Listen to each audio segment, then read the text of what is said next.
folks, welcome to the Broken Meeple. I'm your host Luke Hector and this is the first video review of Co-op Month. Hooray! Come on. Cheer. I'll put a lot of effort here. Tough crowd.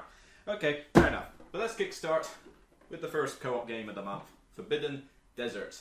Now, Forbidden Desert is a sequel to, effectively a sequel to the popular Forbidden Island, both done by GameRight Games. And Forbidden Island was effectively similar to Pandemic in the way its mechanics worked, but it was very simple, it was good for families, and it was a sort of gateway co-op game of which you were trying to escape from a sinking island whilst grabbing relics and bits like that. Now, Forbidden Desert is effectively its older brother. GameRight wanted to still make it accessible to new players, particularly those who had never seen a co-op before, but they wanted to up the ante for those who thought Forbidden Island was a bit too easy. And from what I've heard, Forbidden Island was pretty simple. I've not played Forbidden Island, I'm just going by what others have said after watching them play. But I thought Forbidden Island would be a bit too simple for me to buy. I thought, nah, I haven't got to play with kids that often. I thought I needed something more challenging, but something I could teach to new gamers because I do find myself doing that quite often. And that's where Forbidden Desert comes in. Very cheap, you can get this for around £18 or less easily from pretty much most stores, Amazon or Games Quest or most of the normal retailers online. And annoyingly, yes, it does come in a tin box. I'm not a huge fan of tins, they dent very easily, but it does look shiny and glossy. However, what do I necessarily think of the game itself? Well, that's what you're here to find out.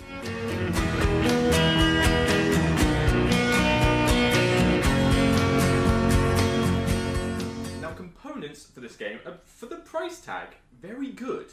I would normally be expecting this game to cost a lot more for the components you've got. I mean, the tin box itself, it is very nice. It is a very good, shiny tin. And in terms of the components themselves, I won't go into too much detail because you'll have to see my how to play video to see them more up close than that. But you do get sturdy tiles, you know, good cardboard tiles across the board for the sand, even though it's simple but effective. You've got the location tiles, which on the back are just plain desert, but then you've got the nice artwork on the other side, so again, very good component quality. But the best thing is the ship itself. The little ship that you've got to assemble with all the parts that come off it in various ways. And then the propeller's a little bit more stiff than usual. Come on, there we go. All these lovely bits, but you've still got the ship as well. I told myself before this video I was not going to do that, but yep, I've done it again. I'm a child, really. Oh well, what are you going to do about it, eh? But the game itself, component-wise, is very good for this price tag. I've seen games here that cost more than that and don't have components of this reasonable quality. So it's a top mark.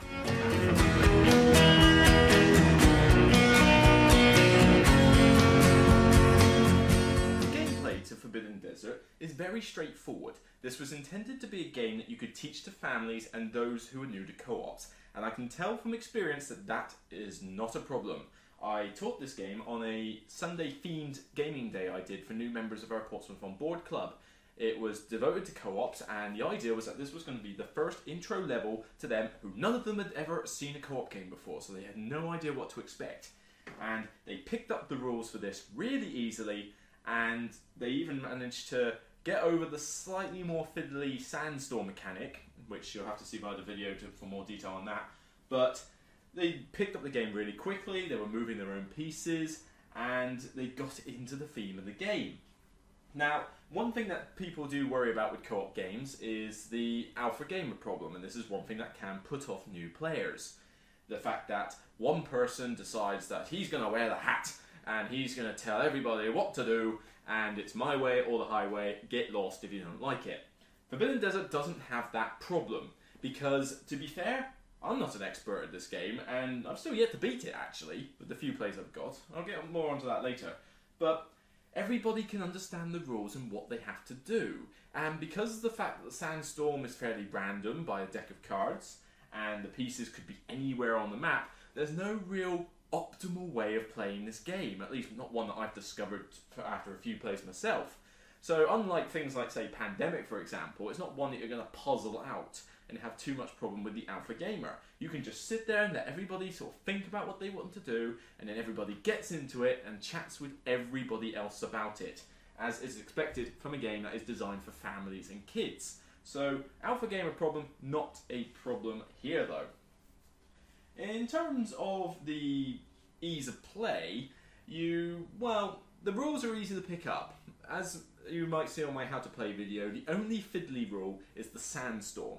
As you move the tiles, you have to put the sand markers on, and depending on where it moves, determines how much sand you put on, and that one can be a little bit fiddly for some people to grasp, but to be fair, even from our experience, people picked it up relatively quickly and were doing their own sand placement. You can always just get one person to do that for you, it's not that big of a deal. But in terms of the difficulty of the game, it's pretty difficult. I mean, Forbidden Island was regarded as quite a simple game. This one is not simple. Not to beat anyway. I mean, I have yet to beat this game on novice or normal level, and whether that makes me rubbish, I don't know. But the game is very challenging. The sand keeps piling up, and only one of the characters is that effective at getting rid of it. And not only that, you've also got the fact that everybody runs out of water so quick, and as soon as that storm marker picks up, suddenly you're turning over card after card after card, bringing in more sand, bringing in the sun, which drains your water. And the other complexity of this is not only do you have to find all the parts, get them, and then take them to the ship, but you also have to get everybody out. Some co-ops have a system where if one player gets eliminated, it's not too bad. But in this, you have to get everybody out. Not one person can die. That's the challenge. I bet if this had the thing where you could just say, he's going to die, oh well, the rest of us will survive and it's all good, this game wouldn't work anywhere near as well, nor would it be anywhere near as challenging. But to keep all of your party members alive, particularly in a 4-player game, that's quite tricky. Not easy at all. So this is going to appeal to those who wanted a challenge from Forbidden Island, because trust me, it's not easy. And if you can adjust the difficulty harder if you are that much of a masochist, and fancy a bit more, you've got advanced and you've got legendary difficulty, and basically all the difficulty does is means that you start further up the storm track. But it's hard enough on standard and novice. If you're doing this game on legendary, then fair play to you, you've done really well. But I could not see myself getting to that level anytime soon.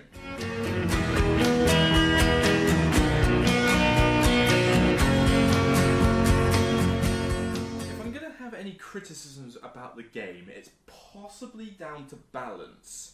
I'm not certain the game scales well from low to big players in terms of getting everything done. It's not too bad. I mean, it's certainly not as bad as some other games, but I just get the distinct impression that it's a lot harder when you've got more players, because you are drawing out so many sandstorm cards. It's ridiculous, and the whole place gets filled up. So I get the impression that it's easier with less players than it is with more, but it's not a major criticism. It's still good as a 4 or 5 player game, and the fact that you can do 5 players is a plus in itself. Most co-ops only go up to 4, and it's nice to have a bit of change. So it works in that sense, and it just adds to the challenge, but I'm not certain it's fully balanced between low and high players. The only other criticism I would have is the balance of the classes. Now, I believe there are 6 classes available, and you have to choose. One of them will never be in play in a 5-player game, for example. Now, they each have their own special ability, which helps you on the journey. But the issue I have is that I think there's a balance issue with them as well. For example, let's go to the lower end of the scale, ones that I don't think are as powerful or are harder to use. The Meteorologist. He can spend actions to draw less cards from the Storm deck, or to look at the top several cards and put one at the bottom. Putting one at the bottom is nice, but chances are you're going to want to put more than just one at the bottom, especially when you're going to be drawing 4 or 5 cards later on in the game. And his action of spending an action to draw 1 less card, yeah, it's all great and all, but it's 1 action per card. Later on, you're going to be wanting to draw no cards at all, which means the Meteorologist is just going to be sitting there doing nothing while he's drawing slightly less cards, and I don't think he's that great compared to some of the others. Now let's go to the other end of the scale, the Water Carrier. In this game, you die from 2 main reasons. running out of water, or all the sand markers coming out to play. Now, the water is the one that kills us more often. I've maybe lost one game by sand, but generally the lack of water kills somebody off, and that makes me lose the game. The water carrier can collect water at a faster rate. He can also carry more water, and he can also, on adjacent tiles, give water at any time for free. That is a powerful ability, considering how slow it is to get water from person to person on normal characters. And I mean, I've always used the water carrier in every game I've played, and I still haven't beaten the game. I can't imagine how hard this game must be if you don't use the water carrier. He almost seems like an essential class that you must take in this game. Otherwise, to try and do it with all the rest and not the water carrier, just seems like you're hindering yourself because of how hard it is to keep your water levels up. Later on in the game, you could draw 2 or 3 sun beats down in a row if you're not careful, or like within 2 players. Which means that one person who's thinking, oh yeah, I'll be alright on 2 water, I can survive for a bit, suddenly, boop, boop, boop, boop, sun beats down, he's dead, end of game. All before it even gets round to him again. So, there's a little bit of a power creep in the balance of the classes, but then that's not such a big problem. You can basically just tailor which classes you take to how difficult you want the game.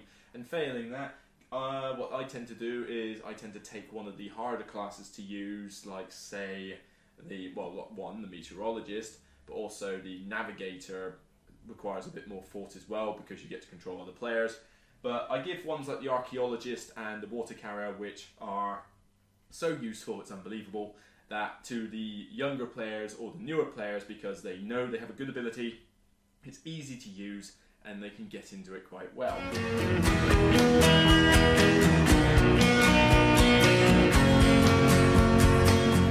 So that's Forbidden Desert, the big brother to Forbidden Island by GameRight.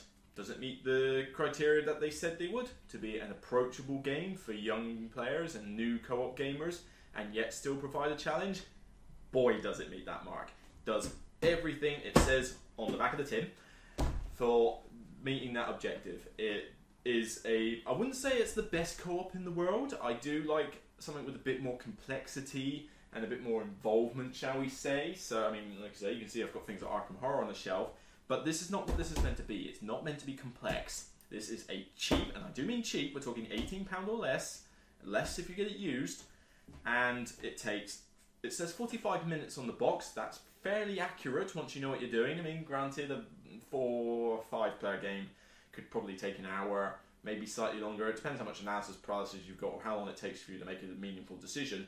But 45 minutes is not an unrealistic figure. And 2 to 5 players, ages 10 and up, easily a 10-year-old will get this game. It's not difficult to get into, but it's a challenge to beat. And that's how a co-op should be. It shouldn't be the most complex thing in the world so that nobody can learn it, but it also should not be so easy that you can beat it every 5 seconds and it loses its challenge factor as a result. So I wasn't sure I was going to keep this game at first when I first bought it. I thought, well, I'll give it a try. It will probably be too simple for me and I'll likely trade it to someone else who had kids who wanted it. But no, mine. It's my game. So, you know, that person's going to have to buy it himself, but I have to admit, if you want a good family co-op game or one for new players and you're looking for something cheap, simple to play, but is certainly going to beat you senseless if you're not careful, you can't really go wrong with Forbidden Desert. It's a great purchase and I recommend it for your game.